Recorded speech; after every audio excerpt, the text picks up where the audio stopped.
الحمد لله رب العالمين. أشهد أن لا إله إلا الله وحده لا شريك له، وأشهد أن سيدنا ومولانا محمدا عبده ورسوله،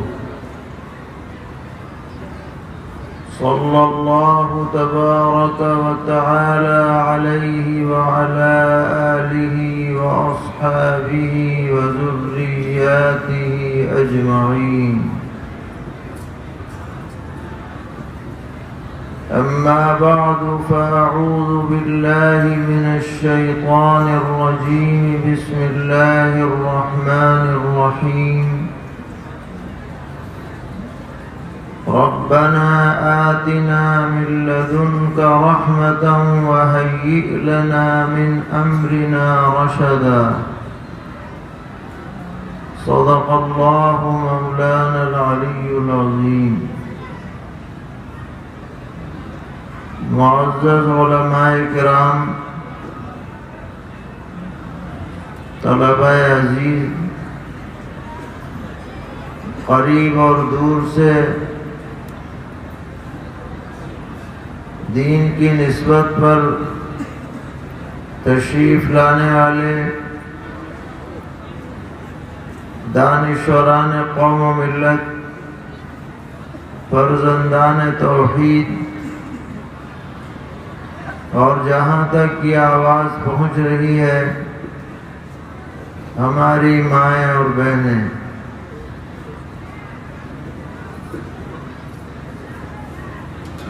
یہ جلسہ مدرسے کی نسبت پر منعقد ہوا ہے تاکہ آپ کے سامنے مدرسے کی کارکردگی آئے اور ان طلباء کی حوصلہ افزائی ہو جنہوں نے ماشاءاللہ گزشتہ سالوں میں قرآن پاک کے حفظ کرنے کی سعادت حاصل کی ہے۔ اس کے علاوہ جلسے کا ایک بڑا مقصد یہ بھی ہوتا ہے کہ علماء کے بیانات سنے جائیں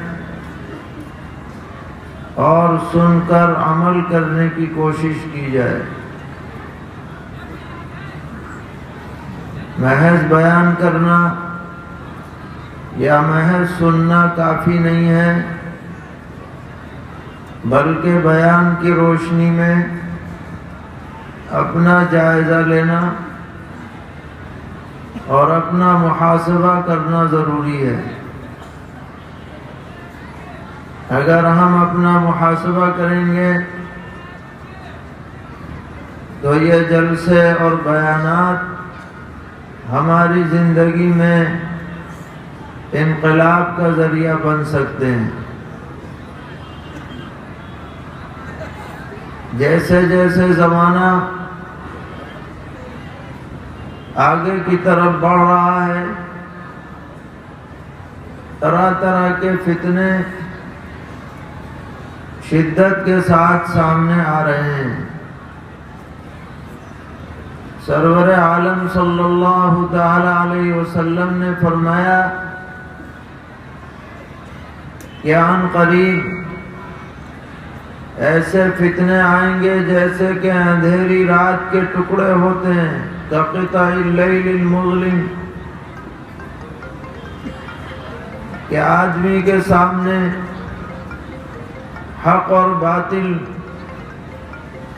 کا امتیاز باقی نہیں رہے گا،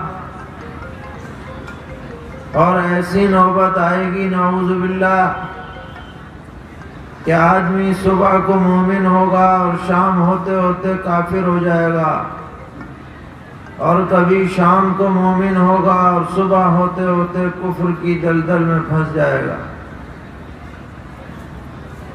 ایسے حالات دنیا میں پیش آئیں گے۔ آج ہم جس زمانے سے گزر رہے ہیں یہ اسی طرح کا زمانہ ہے کہ آج پوری دنیا کے اندر اہل ایمان کو ان کے حقیقی راستے سے ہٹانے کی کوششیں ہو رہی ہیں اور ذرائع ابلاغ عام ہو چکے ہیں اور لوگوں تک بات پہنچانا آسان ہو گیا ہے۔ پہلے زمانے کے اندر کوئی بات اگر دوسروں تک پہنچانی ہوتی تھی تو اس میں بڑا وقت لگا کرتا تھا۔ ہمیں یاد ہے بچپن کے اندر کہ جو روزنامہ الجمعیت چھپتا تھا وہ گاؤں میں کئی روز کے بعد پہنچا کرتا تھا۔ اخبار کا ڈاک ایڈیشن الگ ہوتا تھا، دستی ایڈیشن الگ ہوتا تھا، اور کارڈ بھیجے جاتے تھے، انتردیسی لفافے بھیجے جاتے تھے، کئی کئی دنوں میں مہینوں میں بات کہیں سے کہیں پہنچتی تھی۔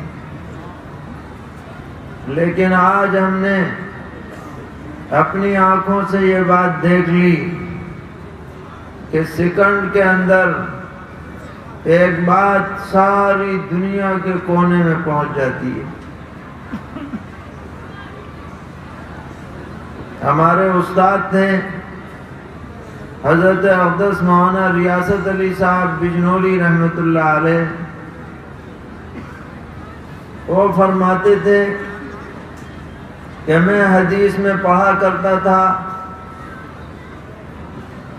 کہ عالم برزخ میں یا جہنم میں ایک آدمی کے کلے چیرے جا رہے ہوں گے اور ایک کلہ چیرا جائے گا، پھر دوسرا چیرا جائے گا، اتنے میں پہلا ٹھیک ہو جائے گا۔ جب پوچھا گیا کہ اس کے ساتھ یہ ایسا کیوں ہو رہا ہے تو جواب دیا فرشتے نے کہ یہ آدمی جھوٹ بولتا تھا اور یبلغ الآفاق، اس کا جھوٹ ساری دنیا میں پھیل جاتا تھا۔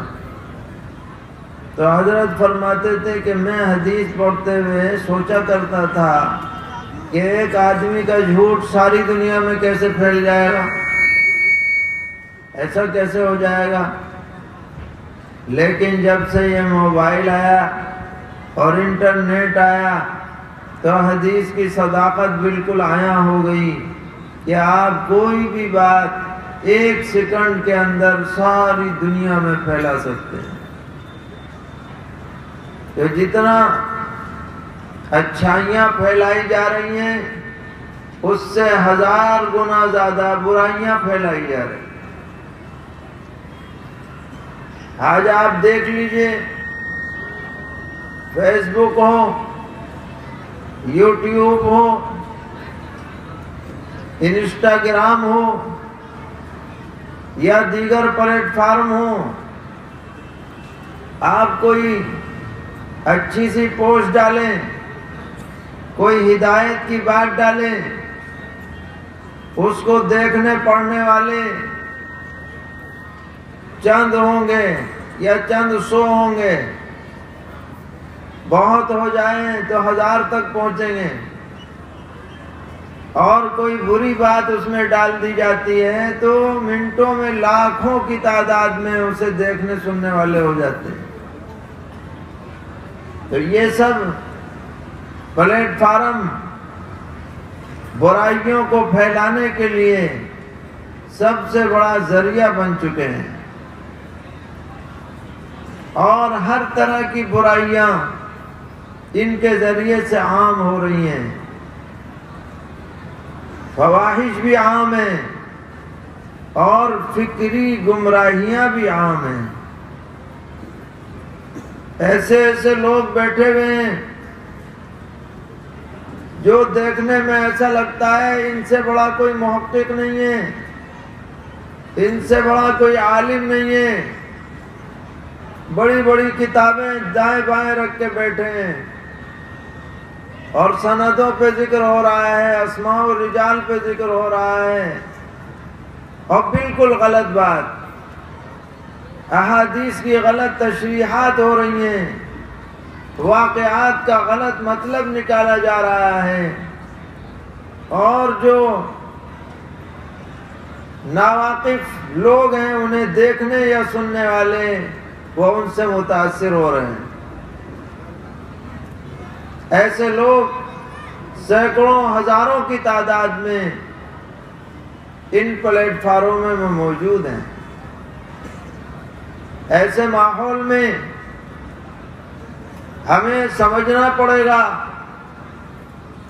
اور استقامت دین حق پر قائم رکھنے کے لیے اپنے معتمد اداروں سے اور معتمد علماء سے اپنا ربط مضبوط کرنا پڑے گا۔ اس کے بغیر ہم گمراہیوں سے بچ نہیں پائیں گے۔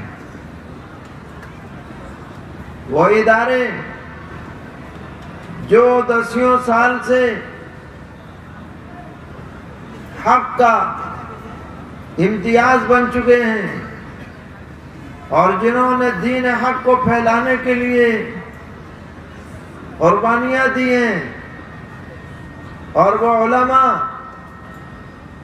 جو سنت پر ثابت قدم ہیں، اہل سنت والجماعت حقیقی طور پر ان کے آراء اور نظریات پر قائم ہیں، ان سے ہمیں مربوط ہونا پڑے گا، جبھی ہم اپنے کو ہدایت پر قائم رکھ سکتے ہیں۔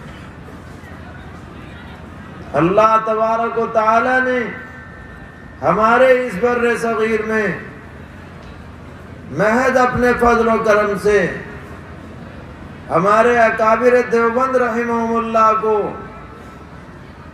دین حق کی خدمت کے لیے قبول فرما لیا ہے، اور ان حضرات نے اس پورے خطے کے اندر بلکہ پورے عالم کے اندر جو دین قیم ہے، جو صراط مستقیم ہے، جو اہل سنت والجماعت کا اصل منہج ہے، اس کو منقع کر کے لوگوں کے سامنے پیش کیا ہے۔ ہر طرح کی بدعات، ہر طرح کی خرافات، ہر طرح کی فکری گمراہیاں، ضلالتیں اور زلات، ان پر ہمارے اکابر نے نکیر فرمائی ہے، ان کا تعاقب کیا ہے، اور صاف ستھرا دین، سچا دین لوگوں کے سامنے پیش کیا ہے اور کر رہے ہیں۔ شورش کاشمیری نے کہا تھا، گونجے گا چار کھونٹ میں نانوتوی کا نام، بانٹا ہے اس نے بادہ عرفان مصطفیٰ۔ وہ چراغ جو چھتا کی مسجد میں ایک انار کے درخت کے نیچے جلایا گیا تھا، اس ایک چراغ سے ہزاروں چراغ جل اٹھے، اندھیریاں روشنیوں میں تبدیل ہو گئیں۔ کیا شہر، کیا گاؤں، کیا قریے، کیا جنگل بیابان سنت کے نور سے منور ہو گئے۔ آپ کا یہ مدرسہ بھی اسی سلسلے کی ایک کڑی ہے۔ اس کا نام بھی فیضان العلوم ہے۔ یہ علوم نبوت کا فیضان ہے جو اس پورے خطے کو منور کر رہا ہے۔ ہمارے جن حفاظ نے قرآن پاک کی تکمیل کی، حفظ قرآن کی دولت سے مالا مال ہوئے، یہ گویا کہ اپنے خاندان کے لیے ایک روشن چراغ کی حیثیت رکھتے ہیں۔ ان کی اہمیت کا اندازہ دنیا میں ہو یا نہ ہو، قیامت میں ضرور ہوگا۔ جب یہ اپنے خاندان کے ان منتخب لوگوں کو شفاعت کر کے اللہ تعالیٰ کی اجازت سے جہنم سے نکال کر جنت میں پہنچانے کا ذریعہ بنیں گے، تب اندازہ ہوگا کہ ان کی کیا حیثیت ہے، وقت ہے اور اہمیت ہے۔ اور پھر کتنے ان میں سے، اور جو پہلے حافظ ہو چکے ہیں ان میں سے کتنے عالم بن گئے، مفتی بن گئے، یہاں پر اور دیگر جگہوں پر جا کر دین کی خدمت انجام دے رہے ہیں۔ تو اگر ہمیں خود دین پر قائم رہنا ہے اور اپنی نسلوں کو دین پر قائم رکھنا ہے تو ہمیں ان مدارس سے اپنا رشتہ مضبوط کرنا پڑے گا، گمراہیوں سے بچنا پڑے گا، دین حق پر استقامت کا عزم کرنا ہوگا۔ اللہ تبارک و تعالی نے قرآن پاک میں ایک واقعہ بیان فرمایا ہے، اور اس کا پس منظر یہ ہے کہ مکے کے لوگ، انہوں نے اپنا ایک کمیشن مدینہ منورہ کے یہودیوں کے پاس بھیجا، چند لوگوں کی کمیٹی بنا کر، کہ یہ یہودی اہل کتاب ہیں، توریت وغیرہ جانتے ہیں، ان سے پوچھ کے آؤ کہ ہم نبی اکرم علیہ السلام سے کوئی ایسی بات پوچھیں جو وہ جواب نہ دے سکیں، اور ان کو ذلیل کیا جائے نعوذ باللہ، اور لوگوں کے سامنے ان کی جگ ہنسائی ہو۔ اس بدنیتی کے ساتھ یہ لوگ مدینہ منورہ گئے اور وہاں کے یہودیوں سے ملاقات کی۔ تو جو یہودی علماء تھے انہوں نے بتایا کہ بھئی 3 سوالات تم جا کر پیغمبر علیہ السلام سے کرو، ان 3 سوالوں کا جواب سچے نبی کے علاوہ کوئی نہیں دے سکتا۔ اگر انہوں نے جواب دے دیا تو دلیل ہوگی کہ وہ سچے ہیں، اور جواب اگر نہیں دیا تو تمہارا مقصد حاصل ہے۔ اور وہ 3 باتیں یہ ہیں کہ وہ چند نوجوان کون سے تھے جو اپنی قوم سے الگ ہو کر غار میں چھپ گئے تھے اور وہ سالوں اسی میں رہے، اور دوسرے وہ بادشاہ کون تھا جس نے ساری دنیا پر حکومت کی، اور تیسرے یہ کہ روح کے بارے میں پوچھو کہ آدمی میں جو روح ہوتی ہے یہ کیا چیز ہے۔ تو یہ 3 سوالات انہوں نے بتلائے۔ اب یہ جو لوگ گئے تھے یہ بڑی خوشی خوشی واپس آئے کہ جی بہت بڑا ہمارے پاس ہتھیار ہاتھ لگ گیا، اور یہ سوچتے تھے کہ نبی اکرم علیہ السلام ان کا جواب نہیں دے پائیں، کیونکہ آپ نے پرانی کتابوں کو نہیں پڑھا تھا، اور آپ پوپ اور پادریوں کی مجلس میں نہیں رہے تھے، آپ کو ان باتوں کا کیا پتا۔ چنانچہ آ کر کے انہوں نے یہ 3 باتیں پیش کر دی کہ بتائیے ان کا جواب۔ نبی اکرم علیہ السلام نے فرمایا کہ ہاں میں جواب دوں گا، لیکن انشاءاللہ کہنا ذہن سے نکل گیا۔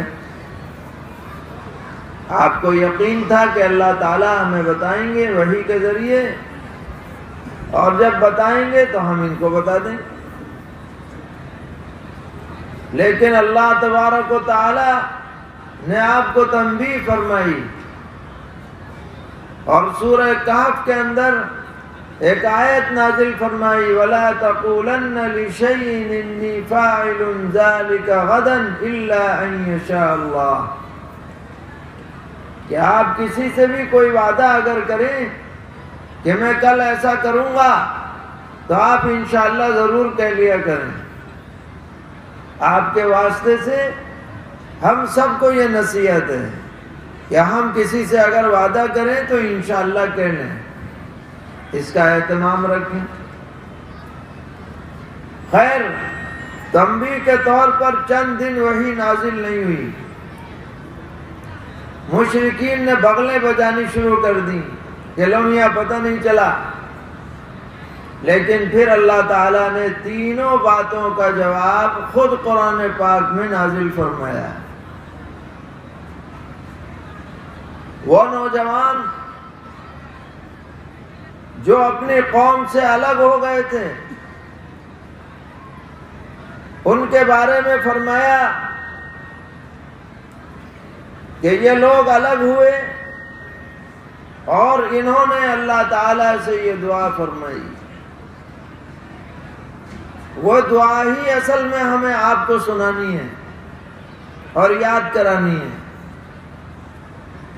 ایسے گمراہ کن حالات میں یہ دعا بہت زبردست تاثیر رکھتی ہے اپنے اندر دین پر جمانے کے لیے، جو اللہ تعالیٰ نے اصحاب کہف کے حوالے سے قرآن پاک میں نقل فرمائی ہے کہ ان نوجوانوں نے اللہ تعالیٰ کے دربار میں یہ گزارش کی، ربنا آتنا من لدنک رحمہ وہیئ لنا من امرنا رشدا،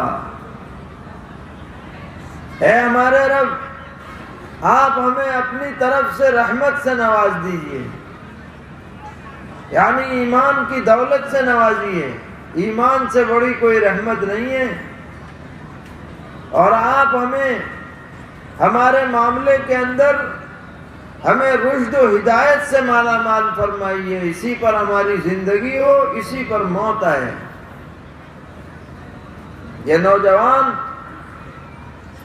اپنی قوم سے بچنے کے لیے ایک غار میں چلے گئے، مگر اللہ تبارک و تعالی نے ان کے ساتھ عجیب و غریب معاملہ فرمایا جس کی نظیر نہیں ملتی، کہ یہ کئی سو سال تک اسی غار میں جوں کہ توں رہے، ان کے بدن کو مٹی نے ختم نہیں کیا، ان پر موت تو طاری ہوئی، لیکن اللہ تعالیٰ نے ان کی حفاظت فرمائی، اور پھر وہ بیدار ہوئے، یا گویا کہ نئی زندگی انہیں دی گئی۔ اور وہ جب نکل کر کے گئے کھانے پینے کی تلاش میں اپنے پرانے زمانے کے سکوں کو لے کر، تو لوگ حیران رہ گئے کہ ارے یہ کہاں سے آ گئے پرانے زمانے کے لوگ۔ اللہ تعالیٰ نے اپنی قدرت دکھلائی کہ جو اللہ تعالیٰ پہلی مرتبہ پیدا کر سکتا ہے، وہ موت دے کر دوبارہ زندہ بھی کر سکتا ہے، وہ طویل نیند بھی عطا کر سکتا ہے، اور نیند کے زمانے میں بدن کی حفاظت بھی کر سکتا ہے۔ یہ سب کچھ اللہ تعالیٰ کے قبضہ قدرت اور اختیار میں ہے۔ پوری تفصیل 2-3 رکوع میں قرآن پاک میں سورہ کہف کے شروع میں بیان ہوئی۔ تو یہ جو دعا ہے، یہ اگرچہ اصحاب کہف کے حوالے سے نقل ہوئی ہے، لیکن ہم میں سے ہر شخص کے لیے یہ آب زر سے لکھے جانے کے قابل ہے۔ اپنی دعاؤں کے معمولات میں یہ دعا شامل ہونی چاہیے، بچوں کو سکھا دینی چاہیے، بچیوں کو یاد کرا دینی چاہیے۔ اس ارتداد زدہ ماحول میں ہم دین پر قائم رہیں، اللہ تعالیٰ کی مدد کے بغیر یہ ممکن نہیں ہے۔ ربنا آتنا من لدنک رحمہ وہیئ لنا من امرنا رشدا۔ ہر جگہ یہ دعا ہمارے لیے بہت بڑی پشت پناہ بنے گی ہدایت پر قائم رکھنے کے سلسلے میں۔ قرآن پاک کوئی قصے کہانی کی کتاب نہیں ہے، قرآن نصیحت کی کتاب ہے، قرآن کتاب ہدایت ہے۔ واقعات کے ضمن میں نصیحتیں اس کے اندر پیش کی جاتی ہیں۔ اسی طرح دوسرے سوال کے جواب میں ذوالقرنین کا تذکرہ کیا کہ وہ مغرب کی جانب گئے اور مشرق کی جانب گئے، اور ایک ایسی جگہ بھی پہنچے جہاں یاجوج ماجوج نکل آتے تھے تو انہوں نے دیوار قائم کر دی، اس کا بھی تذکرہ پورا فرما دیا۔ اور اس سے پہلی صورت میں روح کے بارے میں ذکر کیا، یسألونک عن الروح، کہ آپ سے پوچھتے ہیں کہ روح کیا ہوتی ہے، تو جواب دیا گیا قل الروح من امر ربی وما اوتیتم من العلم الا قلیلا۔ اے پیغمبر آپ جواب دے دیجئے کہ یہ جو روح کا نظام ہے یہ میرے رب کا امر ہے، اور تمہیں کوئی علم پورا عطا تھوڑی کیا گیا، تمہیں تو بہت تھوڑا سا قطرہ علم کا ملا ہے، تمہیں کیا پتا روح کیا ہے؟ روح کو تم سمجھنے سے قاصر ہو، عاجز ہو۔ ہاں، علماء نے سمجھانے کی کوشش کی، اور جیسے جیسے زمانہ آگے بڑھ رہا ہے سمجھانے والی چیزیں خود آدمی ایجاد کرتا چلا جا رہا ہے۔ مثال کے طور پر یہ بلب جل رہا ہے، کیسے جل رہا ہے؟ اس کے اندر کرنٹ ہے تو جل رہا ہے۔ اگر کرنٹ نہ آئے تو چاہے کتنا ہی اچھا بلب بنا لیا جائے جل نہیں سکتا، چمک نہیں سکتا۔ اسی طرح بدن کتنا شاندار کیوں نہ ہو، طاقتور کیوں نہ ہو، اگر روح کا کرنٹ نہ ہو تو وہ بدن بیکار ہے۔ اگر روح کا کرنٹ باقی ہے تو کمزور بدن بھی کارآمد ہے، اور اگر روح کا کرنٹ چلا جائے تو طاقتور بدن بھی بیکار ہے۔ اب اسے مٹی میں دباؤ، اب رکھنے کے قابل نہیں ہے، کرنٹ چلا گیا۔ اور اس سے بڑی مثال آ گئی کہ اس میں تو تار بھی جوڑنا پڑتا ہے کرنٹ کے لیے، موبائل آ گیا، اور موبائل میں نیٹ ورک ہے، اگر نیٹ ورک جڑا ہوا ہے تو موبائل کام کر رہا ہے، اور نیٹ ورک چلا گیا چاہے لاکھ روپے کا موبائل کیوں نہ ہو بیکار ہے، ردی ہے، کچھ نہیں۔ اور اس نیٹ ورک میں ساری تفصیلات موجود ہیں۔ آج خفیہ محکمے کے پاس سارا ریکارڈ رہتا ہے، کس موبائل میں کون سا سم چل رہا ہے، اس میں کس سے باتیں ہوئیں، کتنی دیر باتیں ہوئیں، کیا چیز اس میں محفوظ ہے، کیا محفوظ نہیں ہے۔ تو جب تم انسان ہو کر کے ایسے نیٹ ورک بنا سکتے ہو تو جو خلاق دو جہاں ہے وہ روح کا نیٹ ورک نہیں بنا سکتا؟ ضرور بنا سکتا ہے، تم سے بہتر بنا سکتا ہے، تم سے اچھا بنا سکتا ہے۔ قل الروح من امر ربی وما اوتیتم من العلم الا قلیلا۔ تو تینوں باتوں کا جواب قرآن پاک میں دے دیا گیا۔ جن کو ماننا تھا انہوں نے مانا، اور جنہوں نے طے کر رکھا تھا کہ ہمیں ماننا ہی نہیں ہے تو تو تمام سوالوں کے جوابات آنے کے باوجود اپنی جگہ پر ہٹ دھرمی کرتے رہے اور مان کے نہیں دیے، اسی پر ان کی موت آئی۔ تو آج اس بات کی سب ضرورت ہے کہ اللہ تعالیٰ نے جو نعمت ایمان ہمیں عطا کی ہے، اس نعمت پر آنچ نہ آنے پائے، اس نعمت پر کوئی اثر نہ آنے پائے۔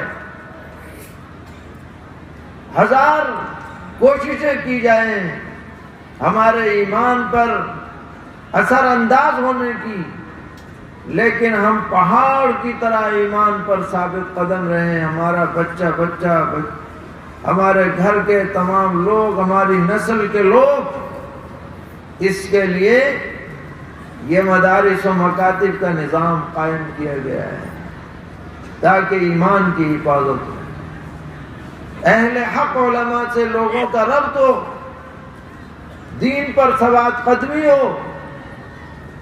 ہر آدمی کو اس کا اہتمام کرنا چاہیے۔ ہمیں اندازہ ہونا چاہیے کہ اللہ تعالیٰ نے جو ایمان کی دولت ہمیں عطا کی ہے، اس سے بڑی قیمتی دولت اور کچھ نہیں ہو سکتی۔